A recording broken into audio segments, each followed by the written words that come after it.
What we're going to talk about now are a few approaches to cross-chain bridges which connect Algorands to other blockchains and vice versa, which simultaneously preserve, obviously, privacy, minimizing risk, and above all else, remaining decentralized.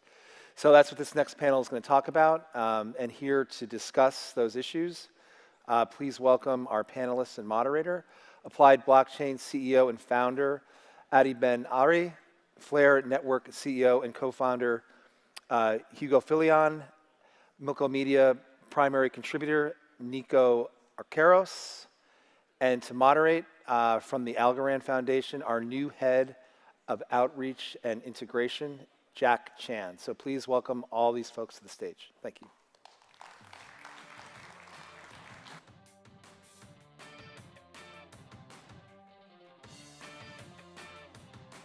I don't need.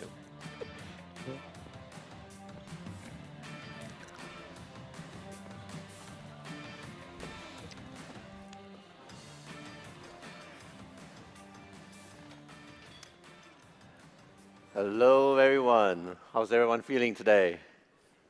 Those were some tremendous panel earlier, wasn't there? It's going to be a big shoe to follow. It's hard to follow that panel, but we have an amazing topic today, talking about safer bridges to a multi-chain future. So with a lot of events that happened this past 12, 18 months, I think there's going to be a lot of interesting topics to cover. Today we have Nico Arqueros from DC Sparks and Palma Studios. We also have Adi Ben Ari, who's the founder of Applied Blockchain, and also Hugo Philion, who's the co-founder of Flare Networks. So we only have 40 minutes to cover an enormous topic today.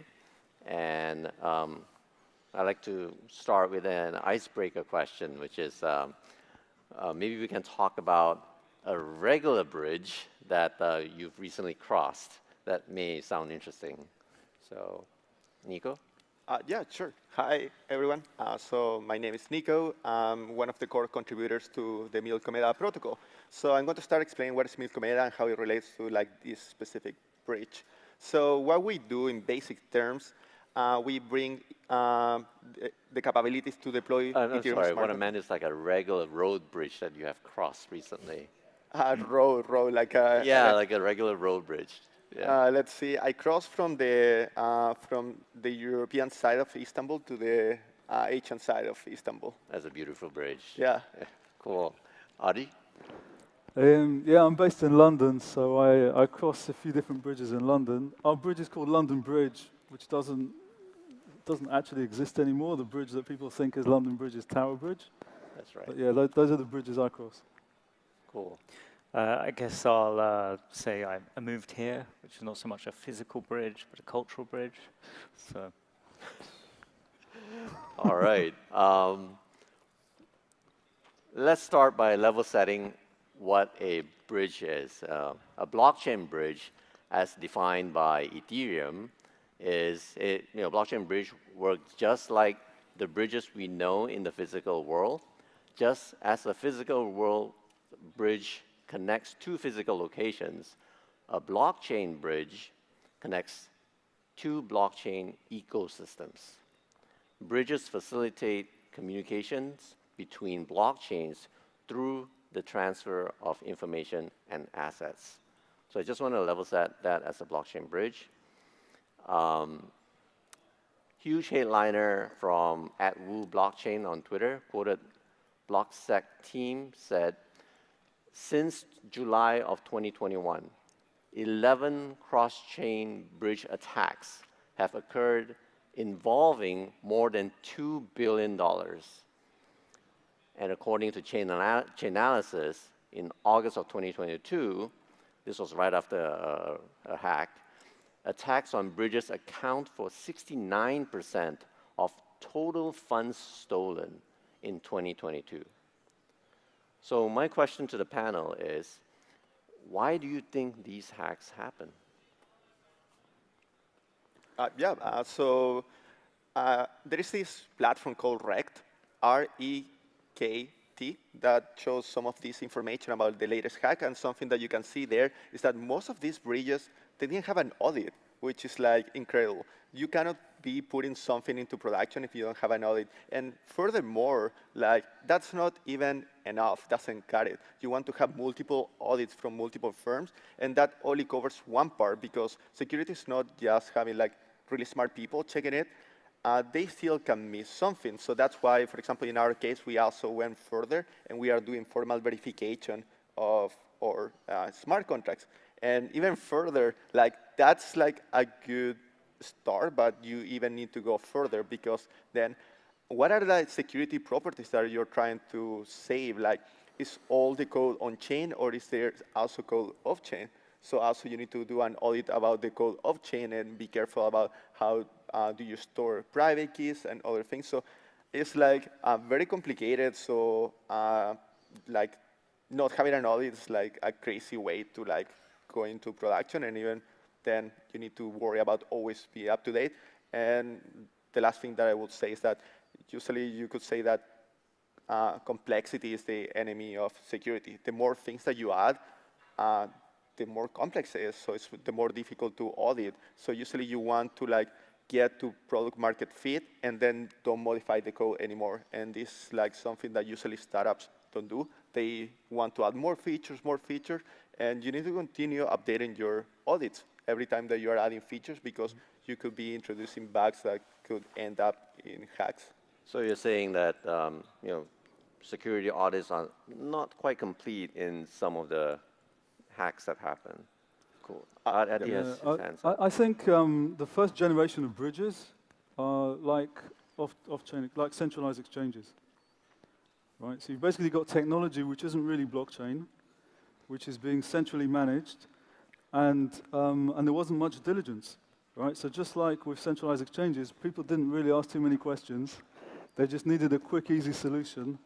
And these bridges popped up, and people used them, but they didn't really go into depth on the technical side, on the security. People didn't ask too many questions. And after these hacks started to happen, if you started to look what was inside, as we've started to see with some centralized exchanges, it's not a pretty sight, and it's not a big surprise.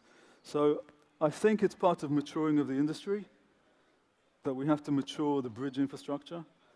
Just like the blockchains themselves have been through cycles, I think we're going to get a next generation of bridges, which are going to be what we call trustless bridges, which don't have the same type of vulnerabilities that some of these first generation bridges have. Yeah, I think if you look at it, perhaps the most egregious one was like Ronin. That was an attack on the multi-sig itself.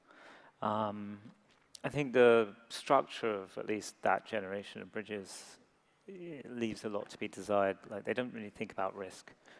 Like, one of the things we think about is, at least at Flare, is we think about how do you manage these things? We'll come on to some of those risk questions later, especially when it comes to things like reorganization risk. I guess we're proposing a bridge structure that's a bit different. Existing bridges essentially allow all of the funds to move in essentially one time step. We think that's probably, at least given the current technical capabilities, probably ill-advised. We have a totally different structure that essentially, you can't get rid of code risk, right? You still have to create code, and you have to have best practices there, and maybe there's discussions to be had about how you should do it, when you should integrate the auditor in the actual development cycle. Should it really be just a couple of weeks at the end of the development cycle? Probably not. But then there's a question of like, how do you structure a bridge to minimize risk, and how do you abstract out essentially the risks inherent in bridging? And that's what we're trying to do. Got it. So more like a centralized exchange, and then there's a little bit of exposure through like software development, life cycles that may require, closer, audits and some sort. So interesting that it becomes like a honeypot, right? So how do you think that, could be some of the ways that we can actually prevent these hacks even further than the ones that we already covered today? Yeah. I think just like the blockchain itself, a blockchain like Algorand is secured through cryptography. Right? That's really, in particular, if you look at Algorand, that's really what gives it its strength. And I think that bridges are part of this infrastructure. And so the thing that will make the bridge more secure is end-to-end cryptography. Right? It's having those cryptographic guarantees about what's happened on one blockchain and having that verified on the other before the other blockchain gives you the tokens or does whatever it is it's supposed to do. So I think that's for me, that's the only solution, because that's how blockchains work, and that's what makes them secure. And if you don't have that end-to-end, you've essentially got a middleman, which is what we've got with these first-generation bridges. And that middleman isn't secured through cryptography, just like centralized exchanges aren't. And so you don't have those security guarantees, and so there's a lot more risk. So when you say like there's a middleman sort of exposure there, I think maybe just for the audience, these are sort of a set of trusted validators, some might call it, that would keep a set of keys on one end, and then and the other end as well. So on both sides of the bridge, and if those keys are compromised, then the assets that were secured on one side of the bridge or the other would be then easily transferred out. Yeah, those validators have that power. Now, of course, you can decentralize the validators further, just like you do with the blockchain itself. But I think the less power you give to those validators, to those bridge operators, the better, right? And the more you can have straight-through cryptography and validation that they can't interfere with, the more secure the solution. Got it. I mean, I generally agree with that. I'd say it's a very hard challenge. The way we think about it is we restrict what can flow across the bridge in a single time step, and we collateralize that. Essentially, that means that if there is malfeasance, if those entities that are operating the bridge do steal the funds or maybe even don't make the transaction, you get your money back and you get it back quickly. One of the advantages our approach has is if you're waiting for a blockchain to confirm your transaction that you're trying to bridge, and let's say you do want to handle reorganization risk, which is Vitalik's biggest issue with cross-chain bridging, then you need to wait an awfully long time. In this ecosystem, that's not highly desirable. Most bridging is yield chasing, or trying to find essentially some opportunity somewhere. You want to be able to bridge very quickly. Having available collateral where someone else is essentially taking the risk of the bridging means that you can move very fast, but you're paying them essentially the insurance premium to cover your risks. Maybe this is a good segue to what you mentioned earlier, and I think you might be hinting about Flare Networks, Flare Time Series Oracle. Not that? No. Okay. So what do you mean by the time involvements around So security? if you're using a purely cryptographic method, right, it's maybe not relevant to, say, Algorand, which has certain very strong security guarantees. If you're using a purely cryptographic method, you have to wait many blocks. If you then want to be absolutely certain that you have very, very low probability of reorg of a chain, you may need to wait a day or several days. So if you're using a purely cryptographic method and you want to use that safely, then you do have to have a reasonable time lag. I'm not sure that's acceptable for the majority of consumer use cases over the long term. We think that there are ways to essentially take the risk of a chain reorganization and basically put that on someone else. They get paid for it. Cool. Nico? Would there be anything you'd like to add to how do you prevent this further? So personally, I don't know much about Flare Network and what they're implementing for the oracles. For bridges, something that's very important is that you always, I think a lot of people have only focused in the smart contracts, which is important because that has been the source of most of the hacks, but that's not the only thing. Usually you also have need to pass messages from like other blockchains to move assets, and even further, like what is the trust assumptions that you have in one end of the blockchain? You are like trusting that the other blockchain is not going to get hacked or something's going to happen. So there's like so many trust assumptions. So I believe that there is not such a thing of trustless bridging, because even further, just even if you, for example, to make it more spicy, you're trusting everything related to cryptography, but then you're trusting the implementation of that cryptography. So there is always a trust assumption. So you need to aim for perfection, but you're never going to get it. Yeah, I mean, I guess to add to that, Algorand specifically has got this tool of state proofs, right, which was launched publicly in August. Right. And I think the purpose of that, and it's quite a unique innovation among blockchains. It's basically to allow you to prove something about the blockchain outside of it, right? By being able to validate its state, and it's perfect for bridging, because in the bridge, instead of having to have a network that's listening to different nodes and agreeing together and taking, this set of listeners taking their word for it that this has happened on Algorand, you can now validate that cryptographically. And that means you could extend that to a blockchain like Ethereum and validate it there. So the bridge in the middle wouldn't need to do very much, right?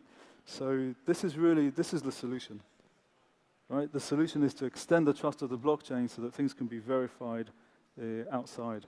So state proofs give us a really good way, good stepping stone to doing that. If we're bridging to Ethereum in particular, validating those state proofs is still quite a heavy process. I know there's a lot of work and optimization being done by the Algorand team to improve that. Right. But right now, that's still pretty heavy. So that's why in London Bridge, in the bridge that we're building, we're using what's called a secure enclave, which runs a tested code, which is linked to the smart contracts, and that effectively extends the smart contracts. And we do all the validation there of the state proofs and also the other chain, and then we provide proof of that validation to the other blockchain. So the operator in the middle can't really interfere with the process. And we will eventually decentralize that as well, only so that we can't switch the service off. But there's no other way that we can, with the current design, interfere with the bridging process in a way that a normal bridge operator could. That's, I think, the way forward. I think that's a really good segue to like all of you guys' involvements in the Web3 space, especially on bridges. And you mentioned London Bridge. Why not we continue with that that topic? Yeah. I mean, we've got the bridge, of course, alongside other bridges that are being built for Algorand. We've taken the same technology and we're also using it for oracles now as well. So we've got a platform called SilentData, which also uses these enclaves in a similar way to connect to Web 2 APIs and generate proof about data that's private data that's in those Web 2 APIs without seeing it, and then enabling that to be validated in the smart contracts on Algorand. So that's a different type of bridge. That's kind of like a data bridge to Web 2, but it's the same concept. It's being able to provide cryptographic proof so we can verify things without anyone in the middle being able to interfere. Cool. Yeah. Hugo, you want to go next? So Flare's not really about bridging. Bridging is an application of Flare. Flare's a blockchain that has two protocols. A time series oracle, so for essentially price data at the moment. It could be other things that move over time. And it has I suppose, a unique protocol, which we kind of think of as a consensus algorithm that allows Flare to come to consensus over the state of some other chain. Maybe even some Web 2 APIs. So I look forward to working with you. But that allows people to essentially build smart contracts that can get richer data than is currently available. So price data, sure, you have oracles. Not many of them are particularly decentralized. And then state data, it's fairly unique, at least the way we're doing it. So this lets you build smart contracts. One of the sets of things that we think that's very useful for is bridging, but there's probably quite a lot of other things. Yeah. I'd also add bridging. I mean, it's a bit more complicated than people think. So there's obviously the messaging layer itself, which is that we need to build a trust between the two chains. So we only do something on the second chain when we're absolutely certain of what's happened on the first chain. Then there's moving tokens, and those could be fungible or non-fungible tokens. At Applied Blockchain, we also build applications, right? We build dApps and quite a few on Algorand as well. A lot of these applications, especially the NFT ones, they have custom functionality in the contracts, right? In the tokens. So if you're taking an NFT and the NFT has some royalty payments associated with it, when you're bridging that, you want to be able to bridge that functionality as well, right? NFTs are quite complex because they're quite custom.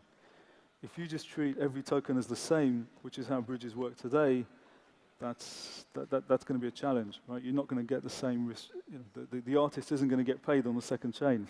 Right. So there's quite a few problems to be solved beyond just the messaging layer itself, which is the first class of problem. Right. And I think to have a healthy ecosystem where bridging can really work, you need those things to be catered for as well. Multiple types Yep. of assets, right? Yeah.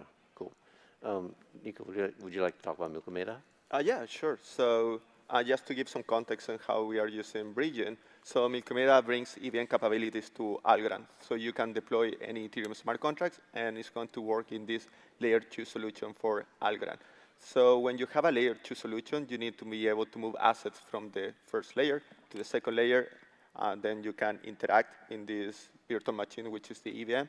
And eventually, maybe you also would like to bring them back. So there is a bridge between the layer 1 and the layer 2. We are not bridging with other ecosystems, and that's why, for us, we sometimes can implement like some cooler stuff that take advantage of like some of the things from Algorand. So, for example, the first one, we are implementing this thing called projective rollups, that we are going to be able to project information from the layer 1 to the layer 2 with like minimum trust assumptions. Also, another cool thing that we are implementing, which is related to like bridging of messages, because sometimes you don't want to necessarily bridge assets. You also maybe want to bridge like instructions to do something. So something that we are aiming to do, and it could be like really cool for Algorand, and because Algorand has instant finality, we actually can implement this. It feels like pretty good. So imagine that you deploy a dApp in this second layer.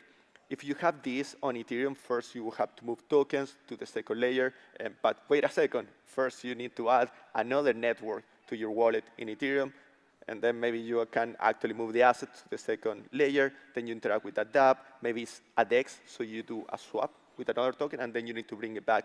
And try to explain this to your mom or someone that's like more like normal person. It's going to be very confusing. So to be able to get to like wider adoption, we need to have better UX. And how can this look like in Algorand with while we are working with wrapped smart contracts? So basically, you will have your normal wallet of Algorand, MyAlgo, or Pera that doesn't know anything about the layer 2, doesn't even know about EVM. And you will do a transaction, and behind the curtains, we are going to be able to move the assets, perform the action, and bring it back in a hopefully like very low trust assumption manner. And we are going to be using state proofs, and hopefully that is going to be for moving in one way, and then to bring it back. We are starting to work with vector commitments, which is part of like also the Ethereum roadmap. So we can do something similar to what Algorand brought with the state proof, which is really, really cool. But to be able to create proof from something that's happening in the EVM and be able to validate it on Algorand. Cool. There's a lot to unpack there, ladies and gentlemen. I definitely won't be able to explain that to my mom. So, there is one post recently, a rather controversial one by Vitalik. He posted on Reddit at the start of 2022. That was also right after another hack. He said, why the future will be multi-chain and not cross-chain. There are fundamental limits to the security of bridges that hop across multiple zones of sovereignty. And he linked it to a tweet, you know. So, I mean, there's a lot to unpack in that Reddit post. Yep. It was a while ago. What are your guys' thoughts and opinions? I think he was, I mean, he spoke specifically about another layer 1, which maybe I shouldn't name here. But I think he was alluding to the fact that the blockchains themselves can suffer 51% attacks, right? Or slipped my mind now. Reorg attacks. Huh? Reorg attacks. Double spend attacks. Yeah. So basically, they're not decentralized enough, and then the security gets undermined. And he kept giving the example of that happening to Ethereum in his post, but he was really talking about other chains. And I think he was talking about the relative security. So even if your bridge is secure, if one of the chains is undermined, then if you have a bridge that's got wrapped tokens, or locked tokens, locked assets on one side, and then wrapped assets being minted on the other, then there's a risk around either side if one of the chains gets compromised. That's what his post was about. And he said, he was basically alluding to the fact that rather than all the chains being linked together in this cross-chain heaven, nirvana, there would be groups of chains that have similar levels of security. Right? Right. And I think that makes sense, right? If people are willing to accept lower levels of security through lower levels of decentralization, which some popular chains do, then that's their business. I would put Algorand very much in that category of blockchains with stronger decentralization fundamentals, right, and security fundamentals. So I wouldn't be worried about that from an Algorand perspective. I think that's what he was trying to say in his between the lines. Right, and Hugo? So, I mean, he's absolutely correct, of course. But, He's Vitalik. you know, I thought there was a second step missing, right? Which is like, so how do you deal with that?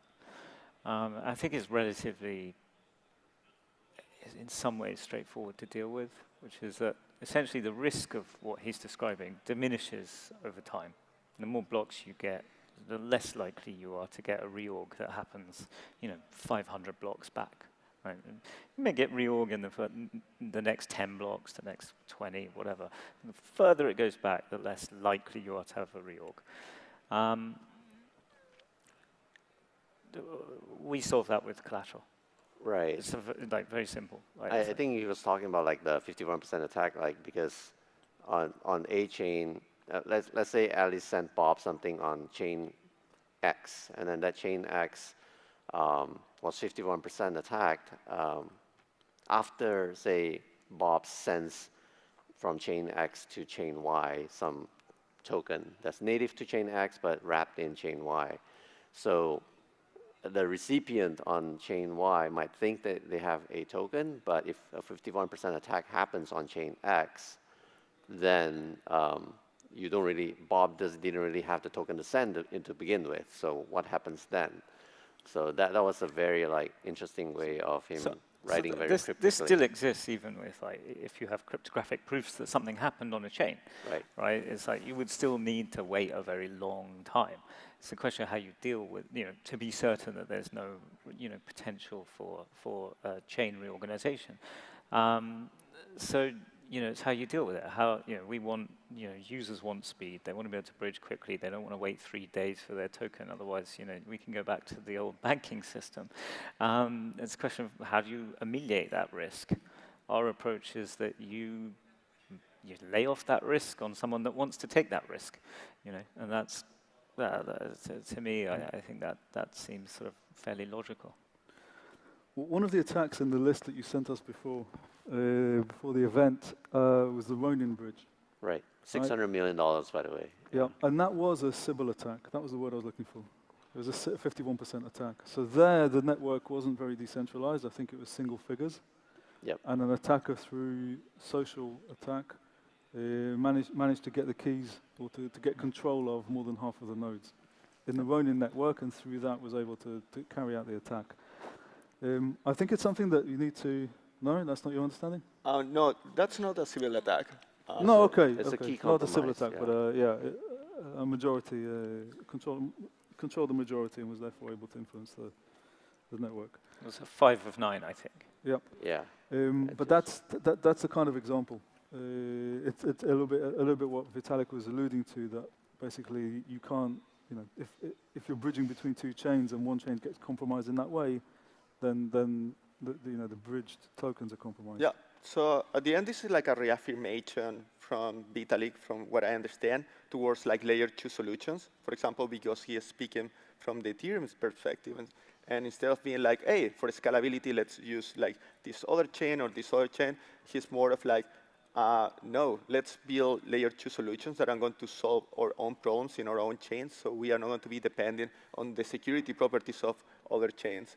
And this could be sometimes really, I think he's correct, because, for example, we have other ecosystems, for example, Cosmos, where you have the IBC bridge, but all the different chains on Cosmos, they have different security properties. They don't share the same set of validators. So when you have bridges that accept tokens from other chains, you are like accepting also the risk. So they start creating like a little bit of like systemic risk.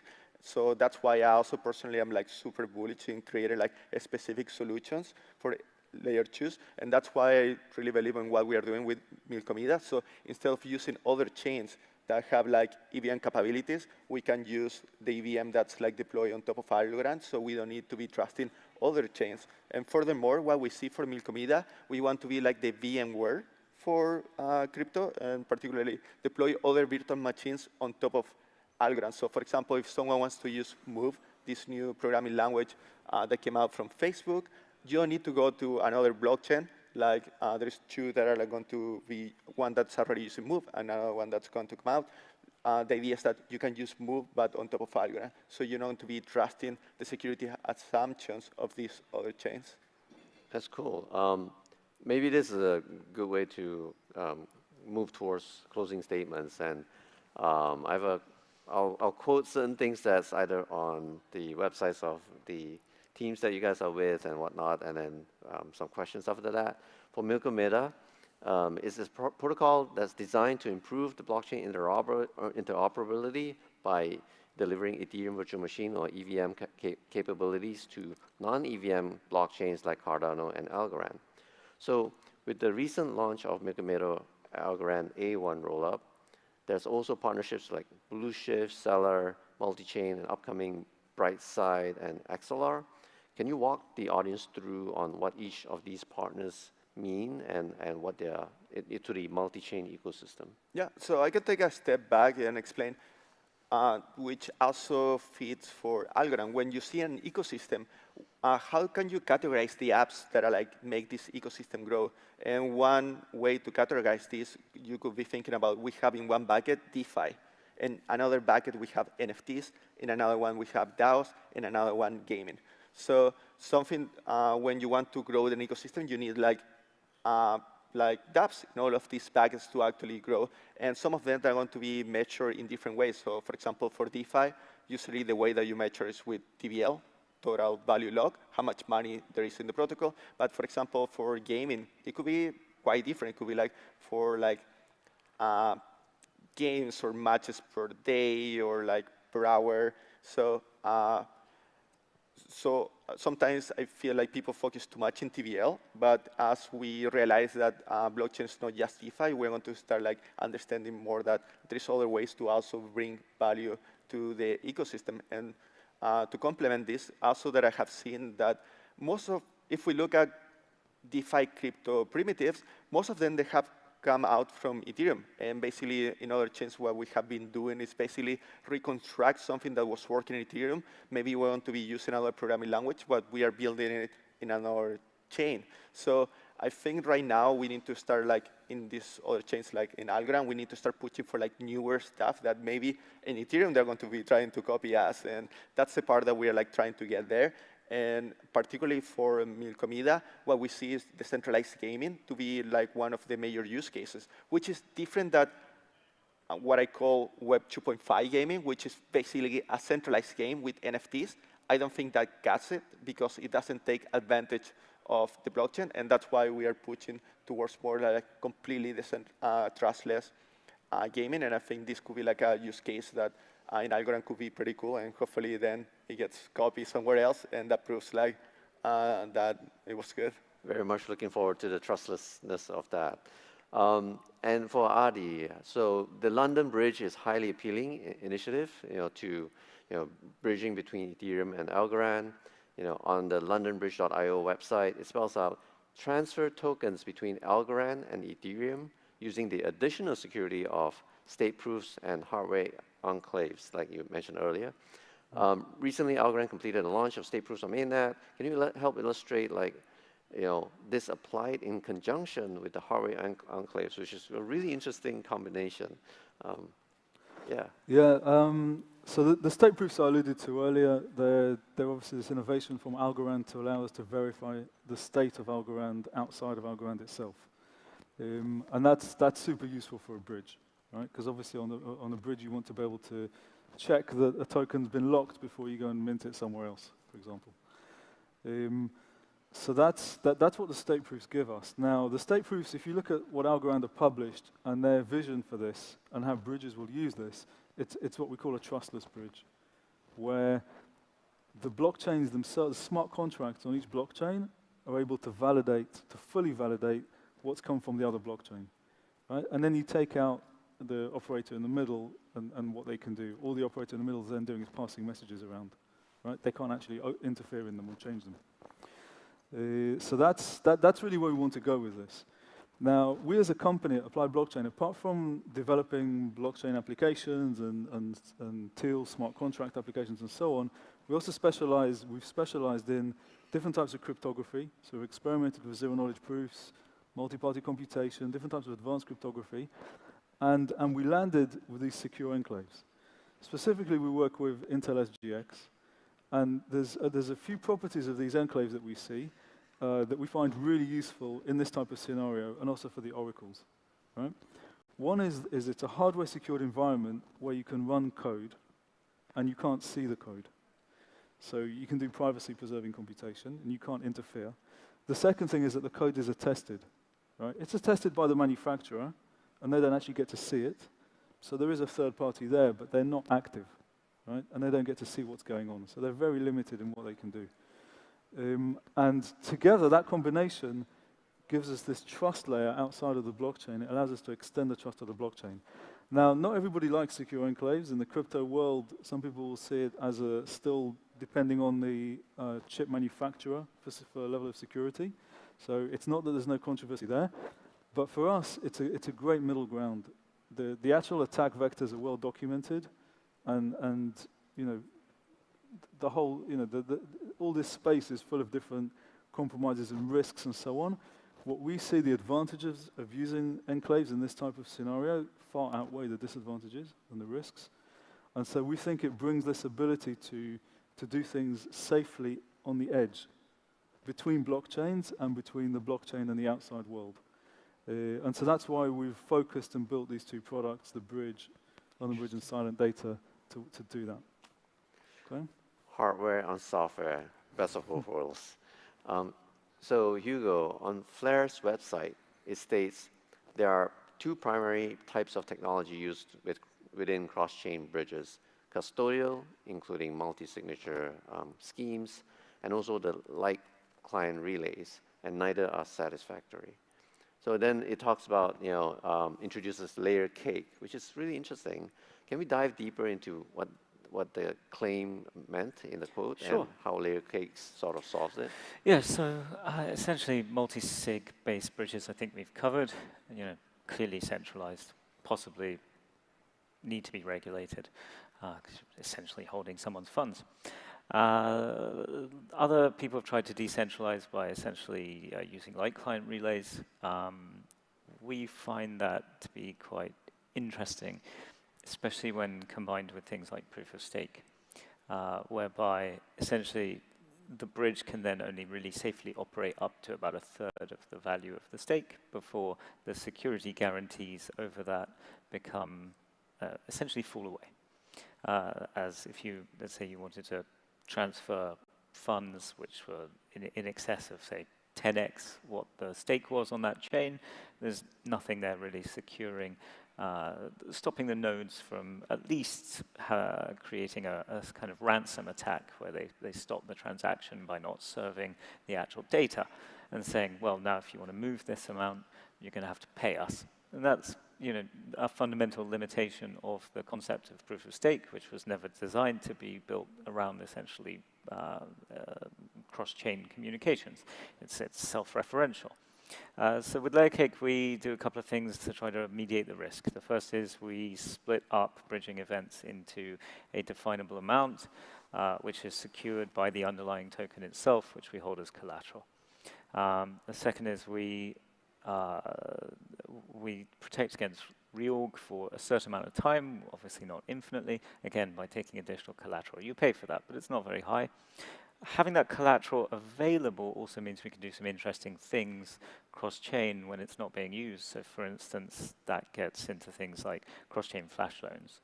That's because we've got the collateral there.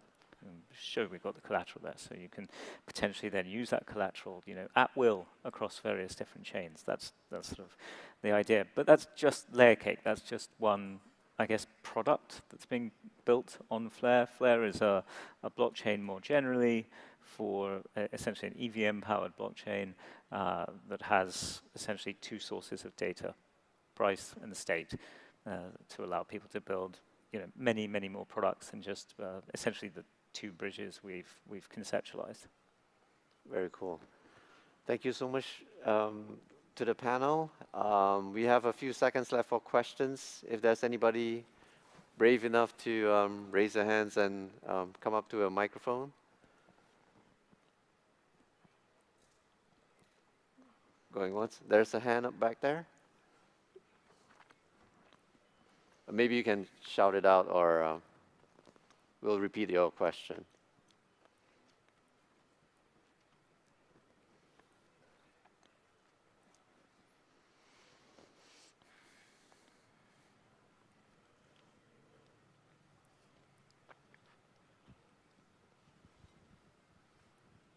Hello? Hello? Hello?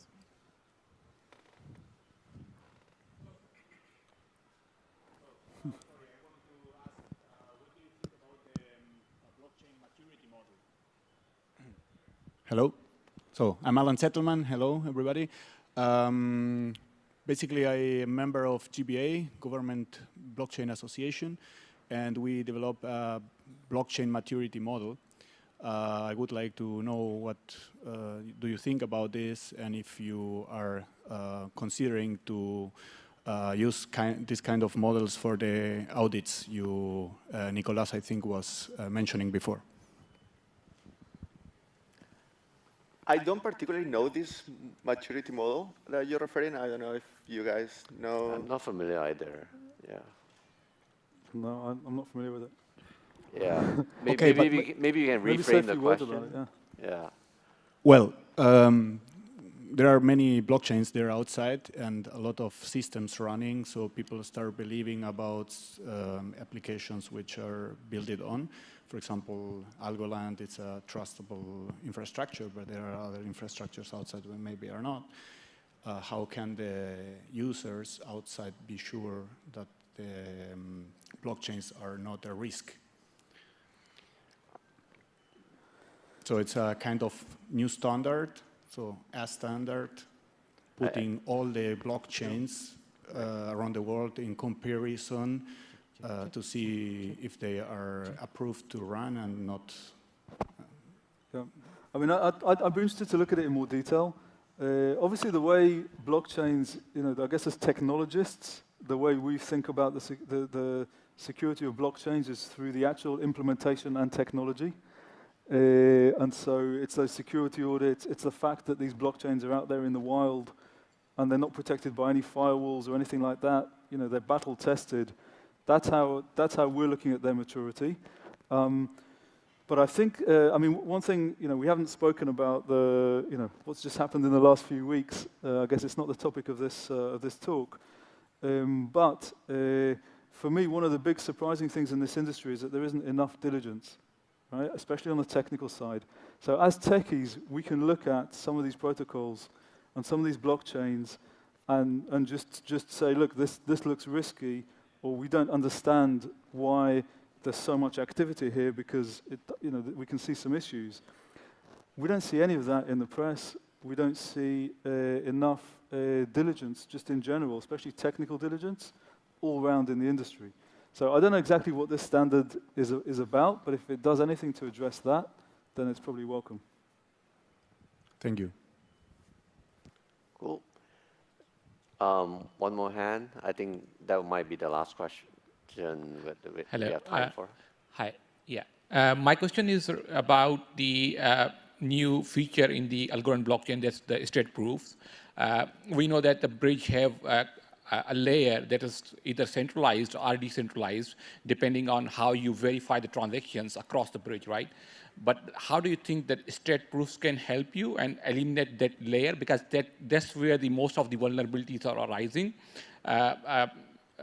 You have transaction, you lock that transaction on, let's suppose, Algorand, and you release the equivalent token on the Ethereum, but that has to be verified or validated by the centralized nodes or decentralized network in middle. So how the state proofs can actually help there and eliminate that centralization layer? I'm not an expert in state proof. My CTO will know more. But for example, for state proof, you don't need a centralized middle like network. You can verify it on Ethereum. Right now, one of the issues is that the proof could be like quite big. So I think the team is implementing some type of CK snark. And also how to read this CK snark will have to be a smart contract on Ethereum. But this is quite good because you can assure that something happened in Algorand without having to like rely on any other information. Yeah, I would just add to that the state proofs are just a proof, right? So the real security question is who's validating them and where, right? So if those proofs are being validated by the destination blockchain itself, by those smart contracts, then you have the guarantee in that smart contract before it does anything like minting a token. If those state proofs are being validated by a middleman, an operator, that's just running on a server, and they're just going and minting tokens on the other chain, then there's almost no point having the state proofs, because you're completely trusting that middleman that they say that they've checked the state proofs. So the state proofs in themselves on their own are not enough, right? It depends how they're being used. Great. This is an amazing topic. Once again, please join me in a round of applause to Nico, Adi, and Hugo. Thank you, guys. Thank you.